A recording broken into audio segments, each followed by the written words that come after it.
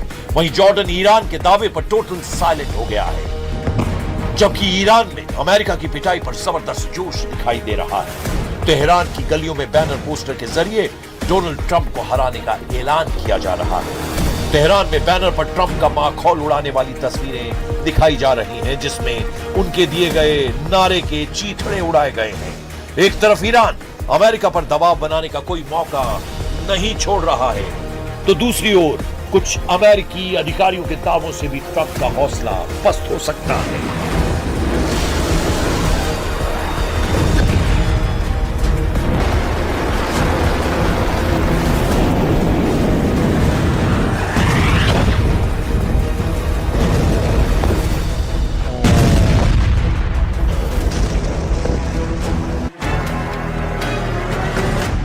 क्योंकि एक अमेरिकी अधिकारी ने दावा किया, अमेरिका के पास ईरान के खिलाफ लंबा युद्ध लड़ने लायक मिसाइलें नहीं हैं। ब्रिटेन के अखबार टेलीग्राफ ने एक रिपोर्ट छापी, जिसमें उसने एक अमेरिकी अधिकारी को कोट किया और लिखा कि अमेरिका ईरान के साथ लंबे और बड़े सैन्य संघर्ष के लिए अपनी ताकत बढ़ा रहा है, लेकिन उसके सामने हथियारों और मिसाइलों के भंडार की कमी एक बड़ी चुनौती बन रही है। रिपोर्ट के हिसाब से अमेरिकी रक्षा अधिकारी को चिंता है कि अमेरिका को अपने रणनीतिक हथियार के भंडार को बनाए रखना है, क्योंकि चीन और रूस के मोर्चे पर भी अमेरिका को हथियारों की जरूरत पड़ सकती है।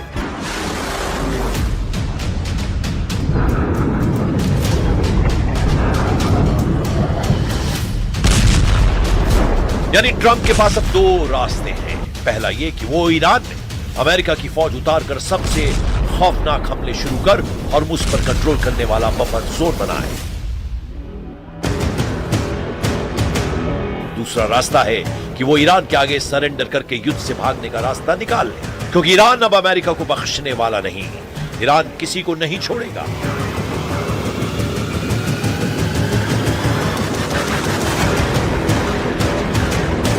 ईरान सभी दुश्मनों का दम उखाड़ कर रुकेगा। वो अमेरिका है, इजराइल है या फिर खाड़ी देशों में ट्रंप परस्त कोई भी दुश्मन। अब ईरान की रेंज में अमेरिका का एक एक अड्डा आ गया है, जिन्हें बचाने के लिए डोनाल्ड ट्रंप ईरान में सेना भेजने का प्लान बना रहे हैं।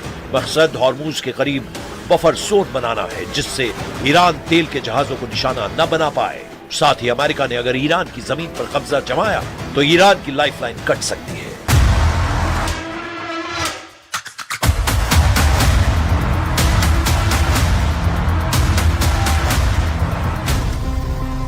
क्योंकि ट्रंप प्लान बना रहे हैं कि ईरान में ग्राउंड ऑपरेशन के लिए अमेरिकी सैनिकों की जगह सीक्रेट अलायंस को उतारा जाए। अमेरिकी सेना का पहला टारगेट खर्ग आइलैंड पर कब्जे का है, जिसमें अमेरिकी फोर्स के साथ खाड़ी के उन सभी देशों की सेना ईरान में उतरे जहां हमले हो रहे हैं।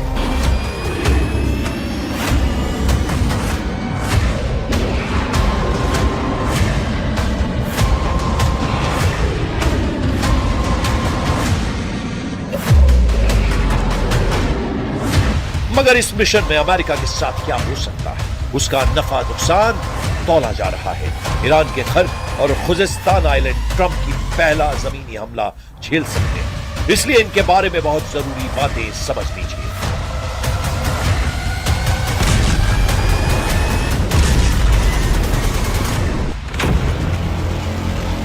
मैप पर देखिए, यह है खर्ग द्वीप, ये फारस की खाड़ी में है, जबकि मेनलैंड ईरान में है। ये जगह है खुजिस्तान। इस इलाके में ईरान का बॉर्डर इराक से लगता है। ये दोनों जगह इस वक्त युद्ध के हॉट पॉइंट बने हुए हैं। खर्ग द्वीप पर ईरान के तेल निर्यात का टर्मिनल है, यहीं से उसके 90% तेल का निर्यात होता है। जबकि खर्ग द्वीप से जो तेल निर्यात किया जाता है, ईरान के खुजिस्तान प्रांत से निकाला जाता है। खुजिस्तान को ईरान की एनर्जी कैपिटल कहा जाता है। ईरान का 80% तेल खुजिस्तान की जमीन से निकाला जाता है।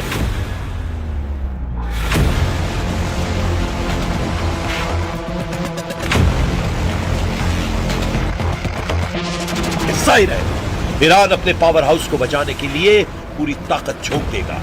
ईरान की ग्राउंड फोर्स को ट्रंप हल्के में नहीं ले सकते। ईरान की फौज 6.5 लाख है। इसके अलावा पैरा मिलिट्री फोर्स 2.5 लाख के बराबर है, जबकि ईरान में एक्टिव बसेस फोर्स 20 लाख तक हो सकती है।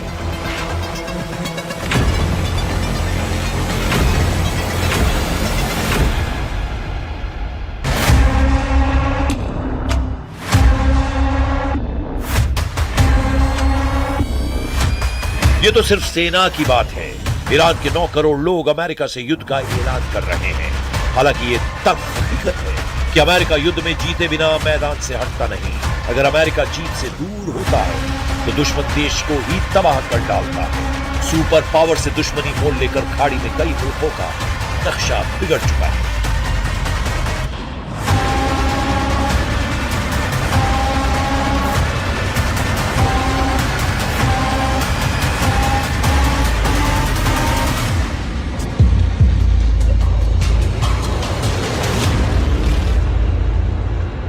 अभी ईरान पर ट्रंप सिक्योरिटी का बहाना बनाकर हमला कर रहे हैं। चुने हुए ठिकानों पर धमाके हो रहे हैं। जिस दिन अमेरिका ने फुल स्केल वॉर शुरू की, यकीन मानिए बर्बादी का अंदाजा लगाना मुश्किल हो जाएगा।